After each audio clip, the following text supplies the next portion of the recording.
All right, everyone, get ready for a deep dive. Today, we're going to explore a story that's both heartwarming and heartbreaking, a real emotional roller coaster. We're going to look at a folk tale about a young man, Wasa, returning to his village after some time away. Kind of a classic homecoming story, but with some twists and turns along the way. Yeah, and we're going to be using two sources for this. We got a transcript of this African folk tale from a YouTube channel called Zamani, and we also have a note with some extra background information on the story, like where it comes from. And together, they actually paint a picture that goes way beyond just, someone coming home. It really digs into those deep layers of human experience.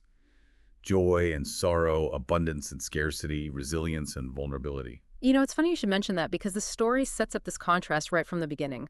The village that Wasa returns to, Olwanda, it's not exactly a paradise. Right. The description says that laughter has been, and I quote, silenced by hardship. That's got to be a heavy burden for a community to carry. You can just imagine. And that's what makes Wasa's return, which is a huge deal for everyone in the village, so fascinating. Everyone is buzzing with excitement. I mean, just imagine the anticipation as they wait for him. You really get this sense that they're holding on to hope, that they're ready for something, anything to lift their spirits. Yeah, and Wasa, he doesn't disappoint. He comes striding back into Olwanda, blazing with life, like he's just radiating energy, and he seems like a completely different person. The transcript says the villagers are completely captivated by him as he tells them about his adventures, and he also introduces the two men who traveled with him. I'm kind of picturing this magnetic energy around him, like almost drawing everyone in. Yeah, I think that's a great point. The transcript definitely emphasizes this contrast between, Wasa's energy and strength and the kind of subdued, almost defeated mood of the village that's been struggling with hardship. And it makes you wonder, what did he experience during his time away? What transformed him so much? What kind of quote unquote blazing life did he find? Well, when you hear his stories about Bwindi, the village he stayed in, it sounds like a pretty idyllic place. Right? He describes like bountiful harvests, a welcoming chief. Even the chief's daughters are described as being incredibly kind. It's like a picture of warmth and abundance overflowing with it. Yeah, it's really interesting, how some places seem to thrive while others struggle.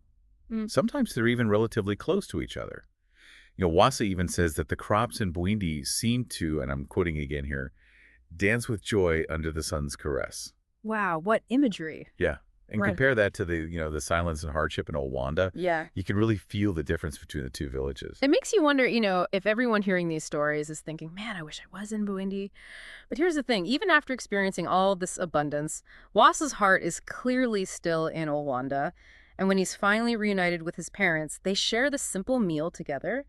And it's described as the most delicious food he's ever tasted. Right, exactly. That's such interesting detail to me. I mean, think about it. He's just come from a place where food is plentiful, where they probably have feasts and delicacies all the time. But back in Olwanda, sharing this like humble meal with his parents, that's what truly nourishes him. It's so true. It really highlights the power of those deep emotional connections. Like you could be eating fancy food all the time, but if you're not surrounded by people you love, does it even matter? Yeah, you can't buy that kind of connection. And it seems like Wasa understands that on a fundamental level. And he wants to bring some of that abundance he experienced back to Olwanda to share it with the people he cares about. So he brings these baskets of grain from Buendi and he starts distributing them amongst the villagers. He even calls out each person's name as he gives them a basket. It's such a personal gesture. You can tell he hasn't forgotten anyone. You get this feeling that it's not just about the food. It's about showing them that he remembers them, that he cares. But then, as he's going through this really generous act, things take a turn, and it's a heartbreaking one. This is where the story gets intense, right? Wasa sets aside a basket of grain filled with the finest grain for his favorite aunt, Namalwa. He even announces it. He says, "This basket goes to my favorite aunt Namalwa, who lives near the dried river." But as he says that, this heavy silence falls over the gathering. It's like all the air gets sucked out of the room. And that's where we'll leave it for now. The anticipation is killing me. It's definitely a cliffhanger. I think it's a good time to pause and consider what we know about Wasa, his journey, his transformation, the weight of this homecoming. And it makes you wonder, what could that silence mean? That silence, it really tells you something, doesn't it? It's like you can feel how heavy it is, even just reading the transcript. And as the story continues, we learn that Wasa's aunt, Namalwa, well, she's gone. She passed away a while ago. And the villagers, in the midst of everything they were going through, they never told him. Like a delayed reaction almost, right? They were so focused on survival, just getting through each day that they kind of pushed aside their grief. But now, with Wasa there, all full of energy and joy, it's like the reality of their loss just hits them all at once. Yeah, and it reminds us that sometimes when we're facing tough times, we kind of compartmentalize things to cope. But those buried emotions, they always have a way of coming back up, often when we least expect it. And for Wasa, it's this really painful realization. All that excitement he felt about coming home, about sharing his experiences, about bringing abundance to his village, it all just gets overshadowed by this wave of grief. It's pretty powerful. The transcript describes him dropping the basket of grain and just walking away, no words, no crying out. He just retreats. It's like a picture of someone who's just been completely blindsided by loss, almost like he's physically withdrawing into himself. It makes you think about how people deal with grief differently, right? How it comes out in different ways. Wasa doesn't lash out or anything. He just kind of implodes. And he goes to Namalwa's old homestead, a place the transcript says, once having life, but now lay in the silence. It's like a reflection of his feelings in a way, right? The silence of the village mirroring the silence of his grief, and the emptiness of that place mirroring the emptiness he feels inside. And then there's the description of Namalwa's grave, unkept, overgrown, the wooden cross, withered from time and termites. That detail is so striking, isn't it? It's like life just goes on even in the face of death. While the villagers were busy just trying to get by, nature was taking over this place almost as if it was trying to erase the memory of the person buried there. And you can practically feel Wasa's regret as he starts tidying up the grave. He's trying to bring back a sense of order, of respect to a place that's been neglected. Like he's trying to make up for not being there, for not knowing, for not being able to say goodbye. What's interesting is that in that moment, he's not just mourning his aunt. He's also mourning the lost time, the missed opportunity to be there for her at the end. It adds this whole other layer to his grief. It does. And it's really remarkable because the villagers who at first seem to have kind of forgotten Namalwa and their own struggles now come together to mourn with Wasa. They gather around him, sharing the weight of this loss that they've been carrying but hadn't really dealt with because of all hardship. It's like everything just pours out. They're not only supporting Wasa, but they're supporting each other, finally acknowledging the collective pain they've been holding on to. And this is where the concept of community takes on a whole new level of meaning. It's not just about celebrating the good times together. It's about being there for each other during the tough times, lifting each other up when it feels like the world is falling apart. Yeah, it makes you think, would they have ever truly processed Namalwa's death if Wasa hadn't come back? If he hadn't kind of forced them to face it? That's a really good question. It shows how our actions can have these ripple effects even when we don't realize it. Wasa came back wanting to share the good things he had experienced, but in a way, he ended up sharing his grief. And that actually started a healing process for the whole village. Right. So we've gone from this high point of Wasa's return, all the energy and generosity, to this incredibly sad moment when he finds out about his aunt. It's like we've run through the whole range of human emotions in a really short amount of time. That's what makes this story so powerful. It's like a reminder that life isn't just a straight path. It's full of ups and downs, joys and sorrows, times of abundance and times of scarcity. It's about learning to navigate those twists and turns with compassion and resilience, and with the help of those around us. Yeah, we tend to label things as either good or bad, but in reality, most experiences have a little bit of both. Even in his grief, Wasa finds a way to connect with his community, to share something deeply personal that ends up bringing them closer. It's about finding hope, even in the midst of loss. And it makes you wonder, how will this experience shape Wasa going forward?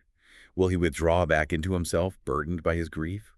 Or will he find a way to honor his aunt's memory by continuing to share what he's gained, his strength and abundance, with the people of his village? It's like Wasa coming home is kind of a miniature version of life itself, isn't it? All those ups and downs, you've got those soaring highs, then you get those crushing lows, all mixed up together at the same time. And it's not like one takes away from the other. They just exist together side by side, and it's what makes the whole experience richer, more real. It's just like they say, right? It's a mixed bag, but you got to take the bitter with the sweet. We always try to put things in categories, but life doesn't really work like that, does it? Wasa's story shows us that it's in those complicated in-between spaces where we learn the most about ourselves and how we connect with each other. Yeah, definitely. It reminds me of when I moved to a new city for a job. I was so excited about the opportunity, but I was also incredibly lonely at first. It was this weird combination of excitement and feeling isolated. And then I joined this local hiking group. And it was through those shared experiences, even the hard climbs, that I made some of the closest friends I've ever had. There's something about going through difficult things together that brings people closer, don't you think? Yeah. It makes you rely on each other to understand and empathize in a deeper way. Yeah. And it's in those moments when you're vulnerable that you discover strength you didn't know you had. Right. It makes you wonder if that's part of why we're drawn to stories like Wasa's. We see ourselves in those struggles and those moments of both happiness and sadness. Maybe it helps us remember that we're not alone in dealing with all the ups and downs. That shared experience, that feeling of connection is so important. Think about how the villagers reacted to Namalwa's death before and after Wasa came back. It was like his grief allowed them to finally open up and grieve together.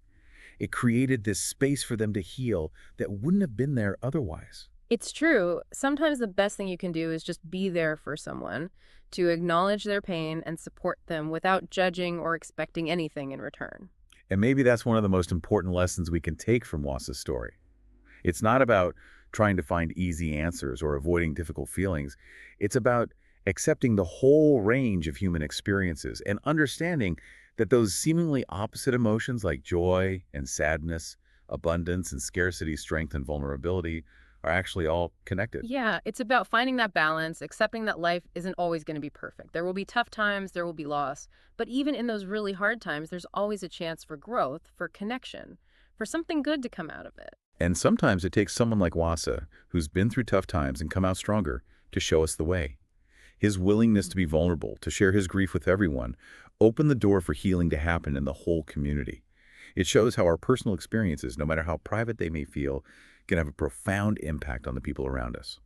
Wasa's story really is a beautiful reminder that even when we face loss, love and generosity can still shine through. It shows the strength of the human spirit and how important community is in helping us deal with all the complicated parts of life. So, as we wrap up our deep dive into Wasa's bittersweet homecoming, we want to leave you with this thought. How can you embrace all of the experiences in your own life, the good and the bad? How can you use your own journey with all its twists and turns to connect with others and make the world a more compassionate and understanding place?